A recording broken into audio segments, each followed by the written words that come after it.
Our live reporter Joy Bergen is on the scene of an event taking place right now on campus in support of our Ukrainian community. Joy?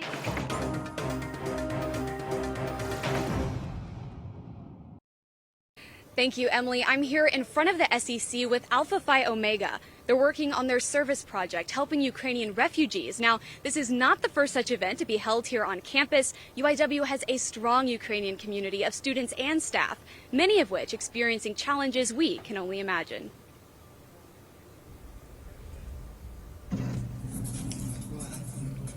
My friends who I used to swim together like for 2 years, they got the news today that he was killed in a fight today. UIW alum Vladislav Chumak is one of many Ukrainians living here in the U.S.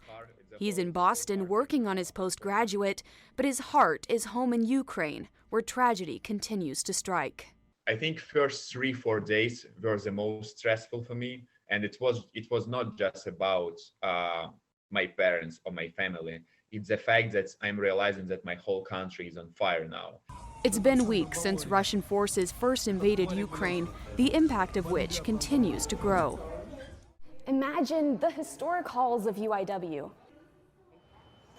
The corner where you have coffee with your friends. The classrooms where you studied, all destroyed. Well, for Ukrainian students, that's the reality they're facing in their hometowns. Every time I came back to Ukraine, like for holidays, just visiting, I was always like visiting all my friends in Kharkiv for a week at least. And now, unfortunately, they almost like grounded Kharkiv with earth. So the downtown now looks, there is no downtown anymore. It's just bad. It's just so bad. Adding complication to tragedy, even in war, the two countries are deeply interwoven, especially along the border. Lots of Ukrainians who live in eastern parts of Ukraine, lots of them like are working in Russia. They maybe have business in Russia. Many Ukrainians even have family and friends in Russia as well. UIW assistant diving and swim coach Andriy Nikoshenko is no different and feels the strain of this conflict keenly. He's always considered himself both Ukrainian and Russian, but now he's standing behind his Ukrainian heritage. I'm from Eastern. I'm originally from the south of Ukraine, and this place is occupied by the Russians. It's not about fighting. It's not about to be aggressive each other. We just want to be independent. He says he's barely slept since the invasion began.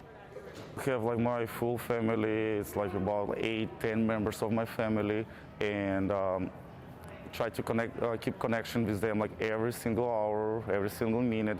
He's joined UIW Student Athlete Advisory Committee in partnering with the International Student Services Office to offer support and resources. So we're providing flyers that helps bridge that gap, try to explain a little more of what's going on and give them some great information, as well as just trying to raise some donations for those that are in need. Those in the war zone aren't the only ones who need help.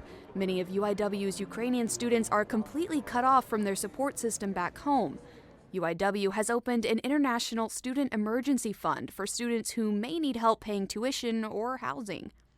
We're a family here at UIW, and we're one, so we just got to take care of one another.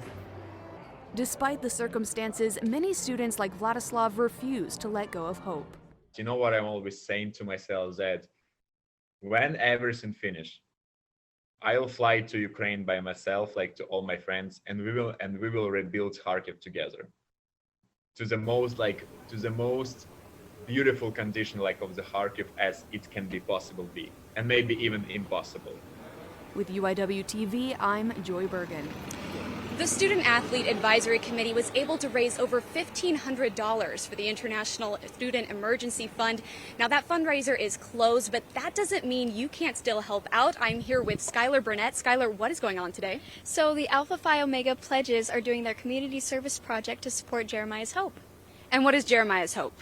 Jeremiah's Hope is a campsite and rescue shelter for at-risk and orphan children located in a small village called Koleski. So today we're giving out free lemonades and juices to the students, and attached is a QR code that goes directly to the Jeremiah's Hope website where you can donate.